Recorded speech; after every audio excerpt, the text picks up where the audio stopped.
Hello, welcome. My name is Leo. I'm from Pokermasters Academy, and today I want to talk about how to move up from the microstakes. So 2NL, 5NL, 10NL, up to 25NL.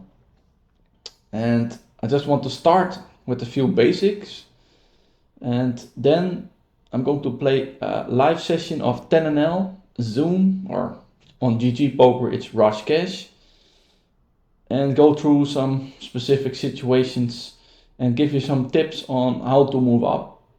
So with no further ado, I want to start with a few tips. And my top tips are: play your value hands straight. So don't do fancy things, just if you think you have the best hand, try to bet as much as you think your opponent is willing to call.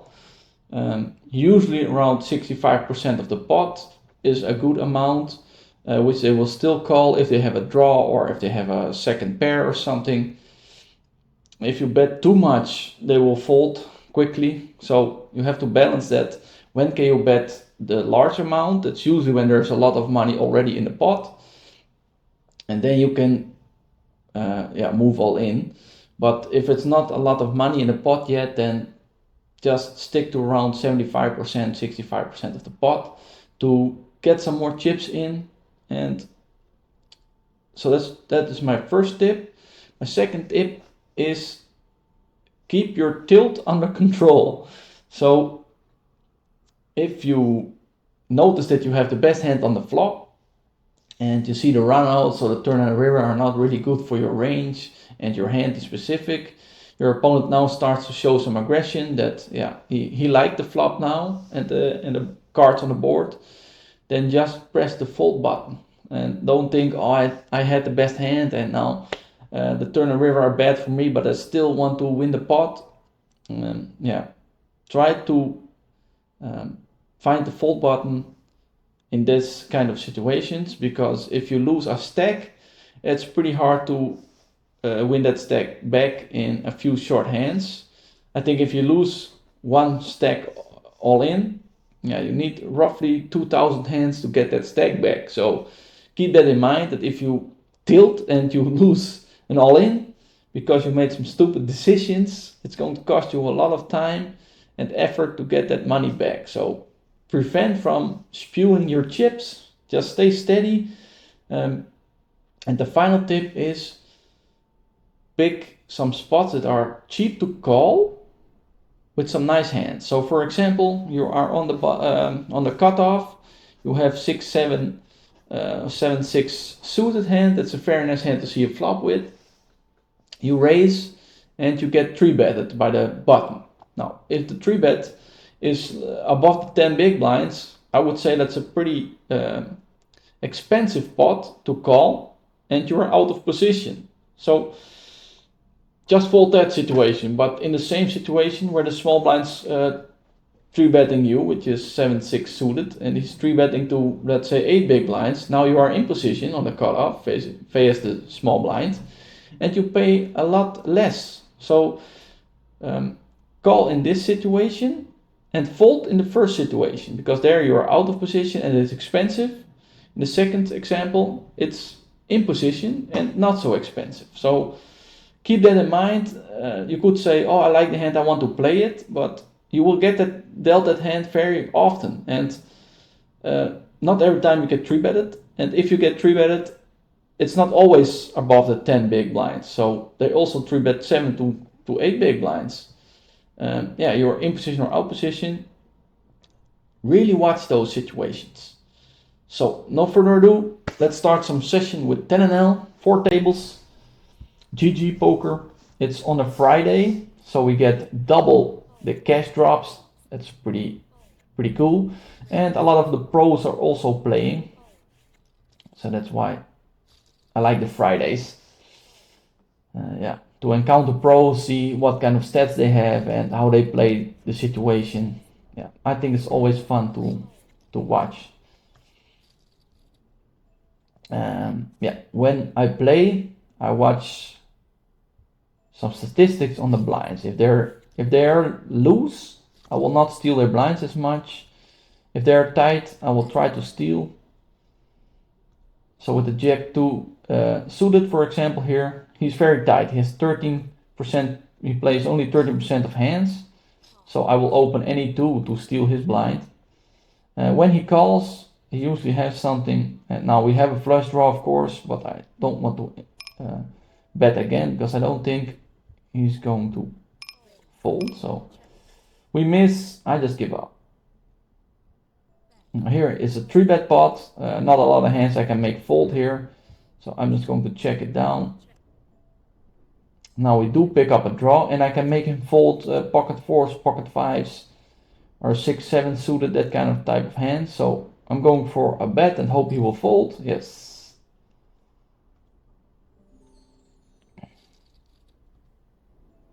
And if you keep your strategy straight up and don't get confused in a lot of hands and pots, and yeah, delude yourself into calling a lot, then you will see that you will steady win in the microstakes. Interesting spot here. I have a middle pair and a flush draw. I'm just going to call because I have showdown value. I don't have to bluff here. The ace is a very bad card for my hand, so I of course will fold. I will not bluff. So too bad that it wasn't a spade, a 9 or a 10, or even a 7. And a lot of odds there. What I usually do is someone who is not a full stack, I will make them green because they are not regulars. So I want to play against not regulars. Very tight blind here with 16% of hands he's playing. So if nobody does here, I open. And we get his blind. Thank you. Flush draw here. He bets half pot. I'm out of position. I think I'm just going to call. Now we also pick up a straight draw. So I'm going to donk bet here and see what he has. If he re-raises, okay, nice. We didn't have anything and we still win that pot. Here we have an ace.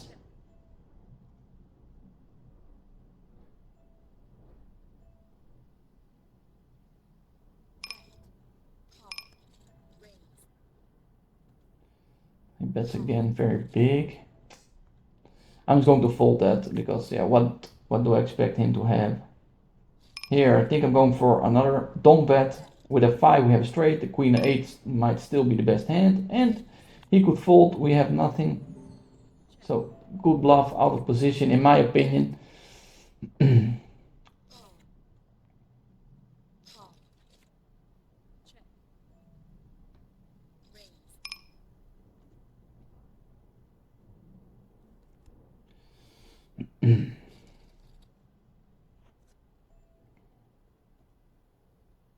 A little bit too loose and not a great hand with a 10-7, so I'm just going to fold that.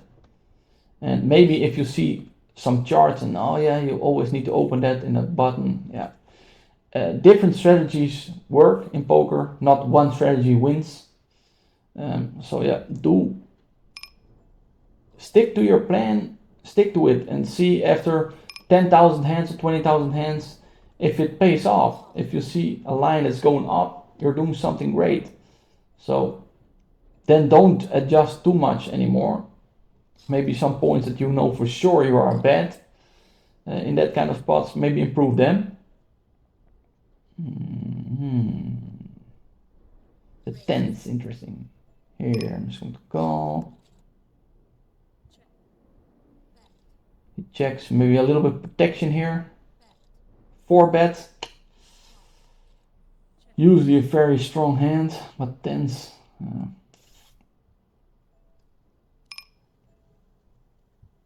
I think I have to fold the 10's here. It's very expensive, 27 big blinds, so if I hit my 10, it's a very small chance. Any other flop wasn't good. So a king also. You could say 10 is very good hand, why are you folding? But 27 big blinds pre-flop with 10s, out of position. It would be a chip in my opinion, not a call.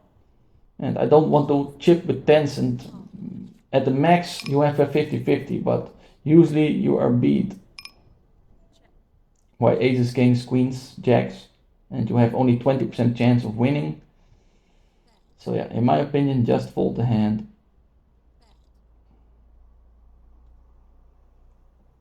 Here, Chippy Poker, the streamer. It's a Friday, so he's playing. I think that's pretty cool. Here, with the deuces again. He bets 11 big blinds. I have deuces, so in my opinion, I'm going to 4-bet bluff here, or I'm going to fold. And yeah, I think he's a good player. He knows how to 3-bet, so I'm going for the bluff. I'm not going to call. And yeah, we win a nice pot. If he had betted 7 big blinds, I would just call with the deuces and see a flop. It was already 11. I think that's expensive, so to play a flop. So if, yeah, against good players, I want to 4-bet bluff, but against a tight player, I will just call, or if it's not expensive, or just fold, lay the deuces down. 4 people in a pot multi-way is also very difficult spot to play. In my opinion, you need to be very careful and just play your hand straight. Maybe if everybody checks twice, you can think about bluffing, but usually just go to showdown and hope you win. And if you have a very good hand, try to get some value. Okay, here with the 8, we are with 4. We got multiple checks, so I'm going for a small bet, hope to fold out a lot of people and just take the pot down. If I get re-raise or something, I'm out.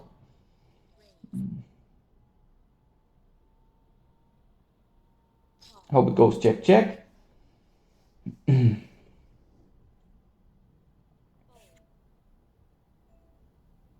this again. Very expensive pot, 13.5 big blinds. He only bets 3. Yeah, he's a good player because I made him purple. I don't want to play pots that's expensive and out of position, so I'm just going to lay the hand down, or I have to bluff him. That's also an opinion. I think I have to call it 3. Not sure what he has, but he has a better 8. Yeah. What's not an expensive call. Here we have a draw now. Going for a small bet. See if we can win it cheaply. We hit our 7, so I now have showdown value. Hey, we get a cash drop. We get a cash drop of $1. Maybe a lot of the time they're going crazy all-ins here. So if let's do it, boys. Give me some money. Give me some money. Go crazy. No, but we do take free 10 big blinds here. Pretty nice.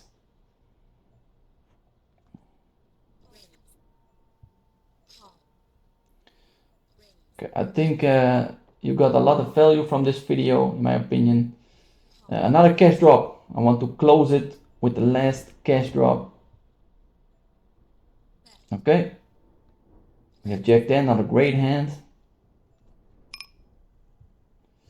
Here, 2 pair. I want to make him pay for his ace X hand.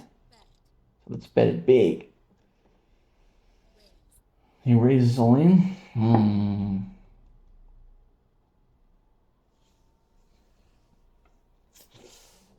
We're going for it. If he has ace jack, ace queen, maybe some diamonds. He has 2 pair also, so yeah, that's too bad. I asked to run it twice, but an 8 or 9 is going to save us. Nope, too bad. Nice hand, nice hand. Okay, here it's ace, ace, king. I only raised 2 big blinds, so I don't expect people to have an ace here. We're going for a small bet. Let's see if we can take it down. Maybe a queen still wins us the pot.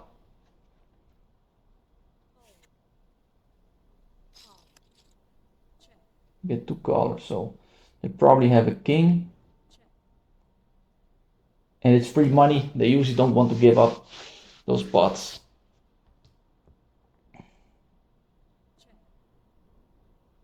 Check, check, check.